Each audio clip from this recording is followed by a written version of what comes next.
Welcome to Sentimental Simmer, a podcast made for emotionally attached simmers and storytellers with wild imaginations. I'm your host, Gloria, and I run Yellow Llama Co., a planner shop made to help simmers play with purpose. Every week, I talk all about things sim life planning, storytelling, and memory keeping. I'll also brainstorm new ways to obsess over our pixel people, whether they be in The Sims or another life sim game. And now let's get into it.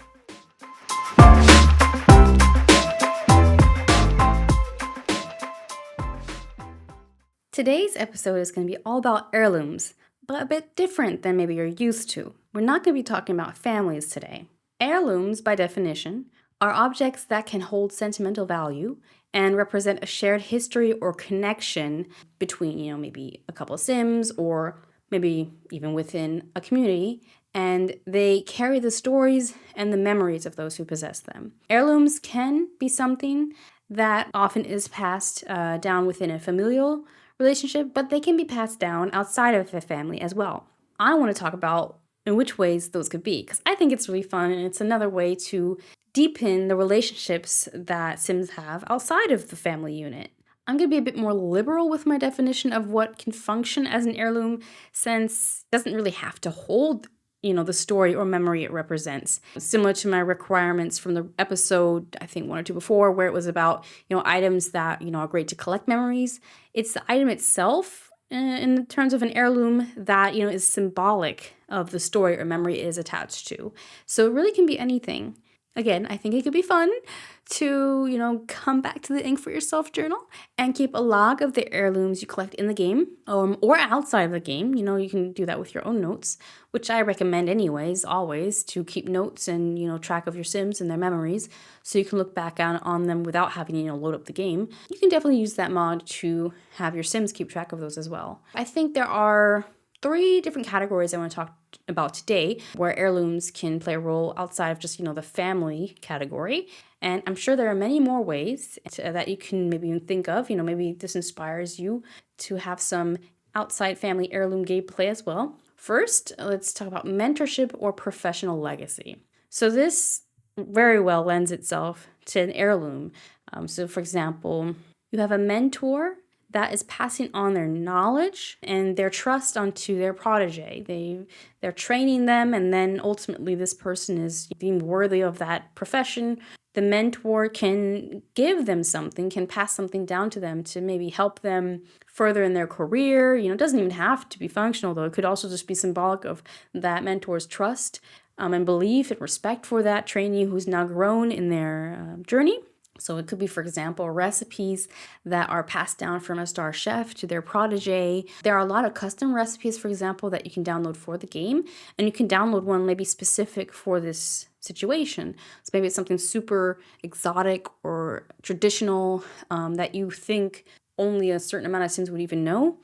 So you can find something unique and imagine that recipe is known only to that star chef and is now being passed down to their mentee. Obviously, we have to play a little bit with imagination here, because I don't think anything can block another Sim from actually cooking that recipe as soon as it's installed in your game. But you can play it that way, that basically only the Sims, like the star chef or their protege or whoever he shares that recipe with, can actually cook that meal. I really loved in The Sims 3 the martial arts skill. That's also another skill where another Sim can teach another Sim. And so why not have like a kung fu master pass down their training dummy to the next prodigy? That would be fun. Or maybe your Sim has learned from their favorite yoga and meditation instructor, and they're about to open up their own studio. This yoga yogi can pass on a special art piece from their own studio maybe to that up-and-coming yoga instructor, and that can maybe start even a new tradition in your game. Maybe this is going to be a line of yoga instructors, and every time they open up a new space, the previous owner or the mentor basically gives them something from their own space to christen the new space. Perhaps, a business can be passed down as well, and it doesn't have to always be within a family. Maybe all the sons and daughters of one family restaurant mogul, they're all not great. And so he's like, nah, I'm going to pass on this business. I'm going to choose a different successor for this business because I want it to actually succeed. So they actually pick like their head waiter because they've actually proven that they have a correct work ethic and whatnot. So that could be something that is passed down. Career rewards, I think, are an excellent item to use to pass down as an heirloom from one mentor to their protege or to their, next in line. It could be a functional item or it can just be something symbolic of importance, like a decoration item. So I personally never really am motivated to work for these career rewards and play towards them. But anytime there's a reason to tie something into a story, then I'm game. Then it becomes interesting. If you, give that item, that reward, a higher purpose because it can actually be then therefore used to be passed on to whoever is next in line in that professional legacy, then that could be cool. Like, it's basically used for that next generation of talent. There's so many, though, way too many to talk about in this podcast. But we have, for example, the executron, executive desk. It can be passed down between management. We have the stolen necklace of the late Duchess Pinky that is acquired in the upper legions of the criminal career, which can be passed down. It's in a cool glass display case, so really fancy schmancy, and any criminal would be proud to have it in their collection. Or we have the Positronic Pro magnetic knife rack in the culinary career. We also have the commemorative freeze ray from the villain career, which is definitely a useful item if you're a villain. We have the Skelly sim in the doctor career, which, to be honest, I think that's a cool item to be passed down to anyone. It doesn't even have to be a doctor. Like, I would love to have Skelly in my room. Maybe it was stolen and passed down to whoever is then trusted with that Skelly. That's just really the tip of the iceberg. There's so many different career rewards in really all of the games, so Sims 2, Sims 3, and Sims 4. And I imagine there's going to be something equivalent maybe in Pair Lives and Life by You as well. So definitely look into that and how you can tie that into your story and how it can become an heirloom and an important part of maybe a mentorship or a professional relationship. Heirlooms can also be passed down within a community. So, for example, you could have a monumental tree. Its care is then passed down to each following generation of residents. I was actually watching a news article from the BBC a while ago about this random tree in the middle of nowhere. Or was it a bar? It was something in the ground that was chopped down, or I think it was a metal bar, and it was removed overnight or something like that. And everybody in that town was just devastated because all these old people had such history with this random metal rod that was in the ground. It was quite a tall rod, two people higher. That's how I have it in my memory, at least. They were just so sad because when I was a child, I played on this rod, and I have so many memories and blah, blah, blah. And it's kind of funny to think about, and totally sad story for, of course, people that had memories tied to that rod and whatnot, but you can have something similar in your save file too. Just for whatever reason, that tree is important and has a purpose for the people living there. They want to keep it safe. That project in itself could be the heirloom, so to say. You can also have a cow plant be an heirloom passed down to the newcomers of a secret society. And so if that newcomer can keep the cow plant in well health, they can take care of it without, getting into any harm themselves, then they've earned their right to stay in the club. That could be a fun storyline.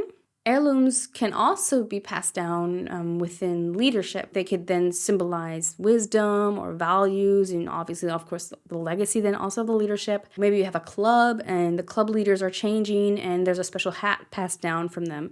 It could be an actual decor object hat, or it could be one that you can put on the sim in CAS that they get to wear and only they get to wear if they're the leader of that club. You could have, similarly, a CEO pass down or pass on a big expensive watch to the next in line. So you could just remove that watch from that current CEO and add it to the successor in CAS. Crowns, if you have a royal king or queen, an obvious heirloom that can be passed down. What's also important to them in their legacy and is passed down to the next would be their throne, or maybe an old rug or something ancient in their collection. I think another fun way to use the Ink for Yourself journal, really a gazillion ways to do so, would be to create a law book that is in the hands of the town mayor and is passed down to each successive mayor. So that could be a fun way to have an heirloom in the game that has meaning within the passing or the changing of leadership. So, to summarize, 3 ways I suggested you could use heirlooms outside of just the family unit would be, within a mentorship relationship or like a professional legacy that's being passed down within a community or a group. So, let's say a club, for example, a secret society, or maybe an heirloom that is passed amongst leaders because leadership is changing and an important piece of their role is being passed down to the next person in line. So I think wherever there's a succession in general, there's a possibility to pass on an heirloom. It doesn't have to just be within a family. I hope you have fun with these heirloom ideas and they help motivate you to actually also cultivate relationships outside of just a family unit. Ways you can create a meaningful relationship and strengthen it with an heirloom, for example, that is being passed on that has even more meaning and adds more purpose. In the next episode, we're going to be talking about in real life, tangible keepsakes that you can keep of your Sims. Until then, happy simming!